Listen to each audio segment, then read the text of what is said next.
मुख्यमंत्री अशोक गहलोत ने आज एआईसीसी में प्रेस वार्ता की और खुलकर पत्रकारों के सवालों के जवाब दिए और याद किए वो पुराने दिन जब सरकार बाड़ेबंदी में थी, जब अशोक गहलोत ये दावा करते हैं और इस बात का लगातार 4 साल से जिक्र कर रहे हैं कि भारतीय जनता पार्टी उनकी सरकार गिराने के चलते उन्हीं के पार्टी के विधायकों को मानेसर ले गई और 10 करोड़ रुपए ऑफर किए।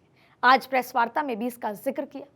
दरअसल ये प्रेस वार्ता तब हुई जब एक दिन पहले सीईसी की बैठक हुई, यानी केंद्रीय चुनाव समिति की, जिसमें 106 नामों की सूची गई और राहुल गांधी ने उन नामों को देखकर चौकन्ना होकर पूछा, ये तो वही पुराने नाम हैं।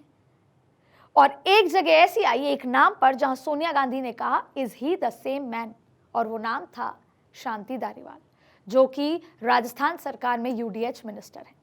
ये सब क्यों हुआ, प्रेस वार्ता में क्या कुछ कहा, इस बारे में आपको बताते हैं। दरअसल पहले प्रेस कॉन्फ्रेंस में उन्होंने 3 बड़े मुद्दे लिए।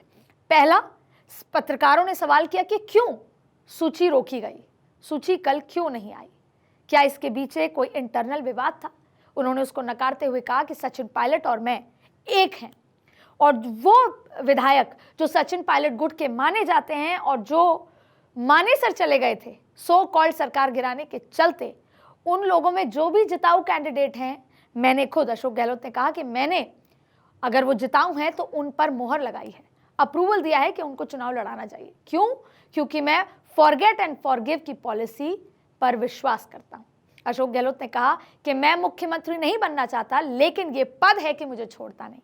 और अशोक गहलोत ने बीजेपी पर भी वार करते हुए तमाम बातें कही और कहा कि वसुंधरा राजे मेरी सरकार को बचाया, वो उस थॉट प्रोसेस की नहीं है और उसी का खामियाजा उनको भुगतना पड़ रहा है, इसीलिए उनको साइडलाइन किया गया। बातें ये तमाम हुई, खुलकर उन्होंने बातचीत कही, लेकिन इसके पीछे की कहानी समझते हैं।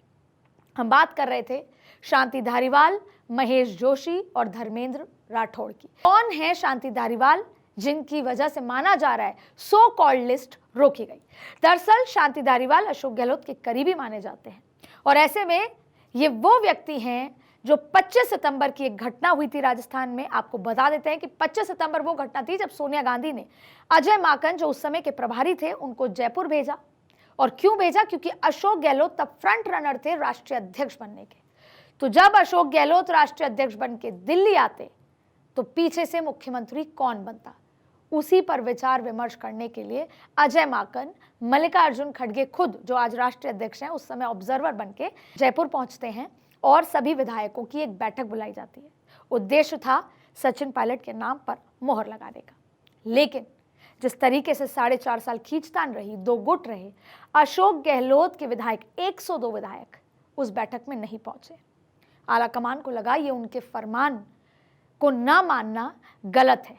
पार्टी में जब विधायक दल की बैठक बुलाई गई और 102 विधायक नहीं पहुंचे, ये आला कमान का फरमान न मानना, ये इनडिसिप्लिन है।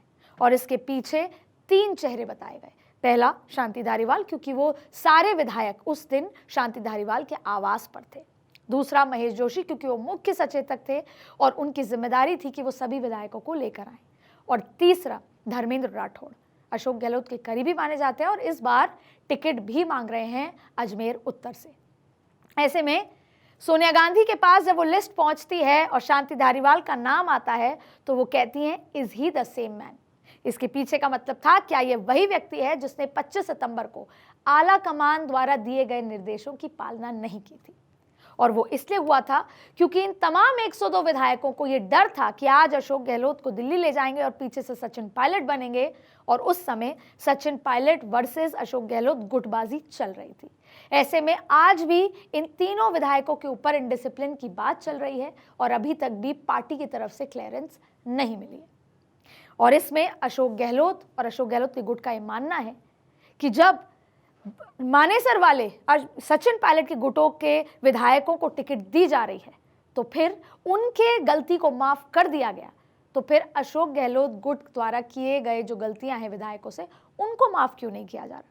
शांति धारीवाल जिताऊ उम्मीदवार हैं और इस समय हम केवल और केवल जिताऊ उम्मीदवार और जिताऊ प्रत्याशी या जिताऊ विधायकों पर दाव लगा रहे हैं। ऐसे में शांति धारीवाल को किस बात की सजा दी जा रही है, और इसके लिए शायद अशोक गहलोत आखिरी तक लड़ाई लड़ेंगे।